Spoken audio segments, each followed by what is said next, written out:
حضرت حذیفہ رضی اللہ عنہ کا اہتمام فتن۔ حضرت حذیفہ رضی اللہ عنہ مشہور صحابی ہیں۔ صاحب السیر یعنی بھیدین کا لقب ہے۔ حضور اقدس صلی اللہ علیہ وسلم نے منافقین اور فتنوں کا علم ان کو بتایا تھا۔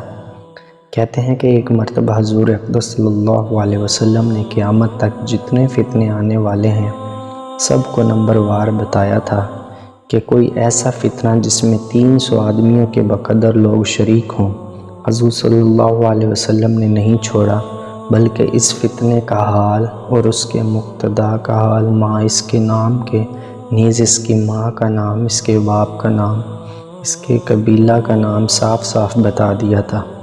حضرت حذیفہ رضی اللہ عنہ فرماتے ہیں کہ لوگ حضور صلی اللہ علیہ وسلم سے خیر کی باتیں دریافت کیا کرتے تھے اور میں برائی کی باتیں دریافت کیا کرتا تھا تاکہ اس سے بچا جائے۔ ایک مرتبہ میں نے دریافت کیا، یا رسول اللہ صلی اللہ علیہ وسلم، یہ خیر و خوبی جس پر آج کل آپ کی برکت سے ہم لوگ ہیں، اس کے بعد بھی کوئی برائی آنے والی ہے؟ حضور صلی اللہ علیہ وسلم نے فرمایا، ہاں برائی آنے والی ہے۔ میں نے عرض کیا کہ اس برائی کے بعد پھر بھلائی لوٹ کر آئے گی یا نہیں؟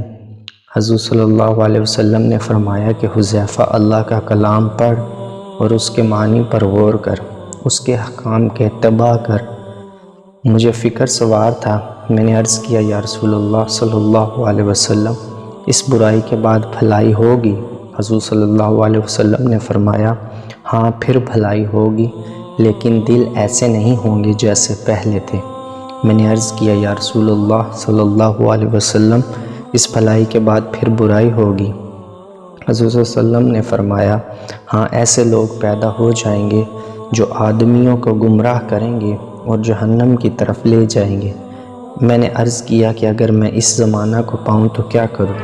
حضور صلی اللہ علیہ وسلم نے فرمایا، اگر مسلمانوں کی کوئی متحدہ جماعت ہو اور ان کا کوئی بادشاہ ہو تو اس کا ساتھ ہو جانا، ورنہ ان سب فرقوں کو چھوڑ کر ایک کونے میں علیحدہ بیٹھ جانا یا کسی درخت کی جڑ میں جا کر بیٹھ جانا اور مرنے تک وہیں بیٹھے رہنا۔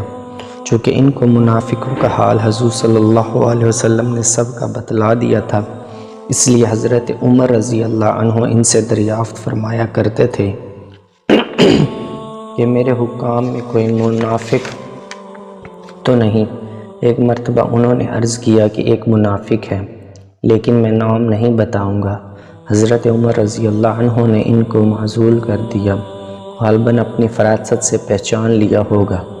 جب کوئی شخص مر جاتا تو حضرت عمر رضی اللہ عنہ تحقیق فرماتے کہ حذیفہ ان کے جنازہ میں شریک ہیں یا نہیں۔ اگر حذیفہ رضی اللہ عنہ شریک ہوتے تو حضرت عمر رضی اللہ عنہ بھی نماز پڑھتے، ورنہ وہ بھی نہ پڑھتے۔ حضرت حذیفہ رضی اللہ عنہ کا جب انتقال ہونے لگا تو نہایت گھبراہٹ اور بے چینی میں رو رہے تھے۔ لوگوں نے دریافت کیا، فرمایا کہ دنیا کے چھوٹنے پر نہیں رو رہا ہوں، بلکہ موت تو مجھے محبوب ہے، البتہ اس پر رو رہا ہوں کہ مجھے اس کی خبر نہیں کہ میں اللہ کی ناراضی پر جا رہا ہوں یا خوشنودی پر۔